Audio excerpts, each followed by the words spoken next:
पूर्णिया सांसद पप्पू यादव मंगलवार को रहुई प्रखंड क्षेत्र के शिवनंदन नगर गांव पहुंचे, जहां उन्होंने पीड़ित परिवार से मुलाकात कर अतिक्रमण मुक्त के बाद तोड़े गए घरों को कारण जाना। इसके साथ ही उन्होंने टूटे हुए घरों को जायजा लिया। इस दौरान उन्होंने ग्रामीणों से बैठकर मुलाकात कर हालचाल जाना और 8 पीड़ित परिवारों को 10-10 हज़ार रुपये का आर्थिक मदद भी किए। इसके साथ ही वहां पर बैठकर खाना भी खाया। सांसद पप्पू यादव ने बताया कि जिस तरह से गरीब, दलित और अति पिछड़ा परिवार को परेशान किया जा रहा है, ये बिल्कुल निंदनीय है। ग्रामीणों से बातचीत के दौरान पप्पू यादव ने ऐलान किया कि अगर गांव में 5 दिसंबर को बुलडोज आया तो उसे सबसे पहले मेरी लाश पर से गुजरना पड़ेगा, मैं खुद उसी दिन यहां रहूंगा। उन्होंने कहा कि वे इस पूरे मामले को संसद में जोरदार तरीके से उठाएंगे। साथ ही उन्होंने राज्य सरकार से मांग की कि 65 साल से अधिक समय से यहां रह रहे परिवारों को उजाड़ा न जाए। हर परिवार को कम से कम 5 डिसमिल जमीन और घर बनाने के लिए आर्थिक सहायता दी जाए। सरकार सड़क, बिजली और इंदिरा आवास योजनाओं पर खर्च हुई राशि को बर्बाद न करे। वहीं औरंगाबाद में एक युवक को विधायक की फोटो स्टेटस पर लगाने की वजह से गोली मार दिए जाने को लेकर भी पप्पू यादव ने सरकार पर सीधा निशाना साधा। उन्होंने कहा, सोचिए बिहार कहां जा रहा है। डबल इंजन की सरकार में गरीब और आम आदमी बिल्कुल सुरक्षित नहीं है। सरकार अपराधियों का स्वागत करती है और आम आदमी निशाने पर है। उन्होंने कहा कि अपराधी का ना कोई मजहब होता है, ना जात, लेकिन बिहार में जाति के आधार पर टारगेट किया जा रहा है। उन्होंने कहा कि अपराध खत्म कीजिए, हम साथ हैं, लेकिन राजनीति कीजिएगा तो हम विरोध करेंगे।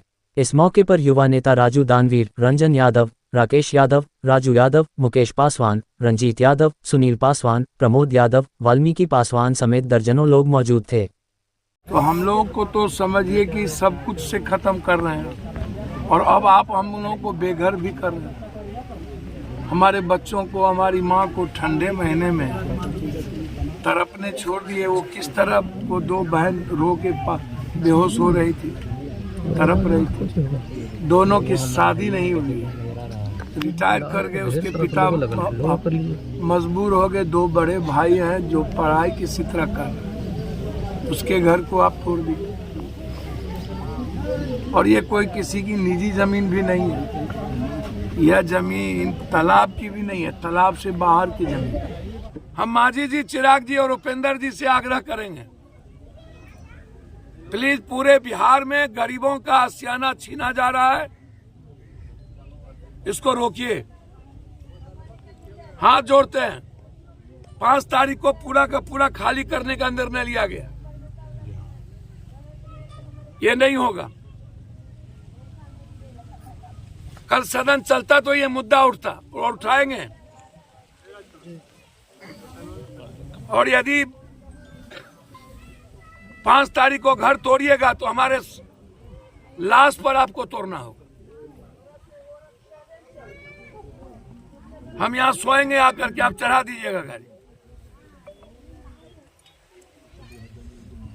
हम आएंगे 5 तारीख को यदि आप तोड़िएगा तो। या तो सदन में मामला उठेगा।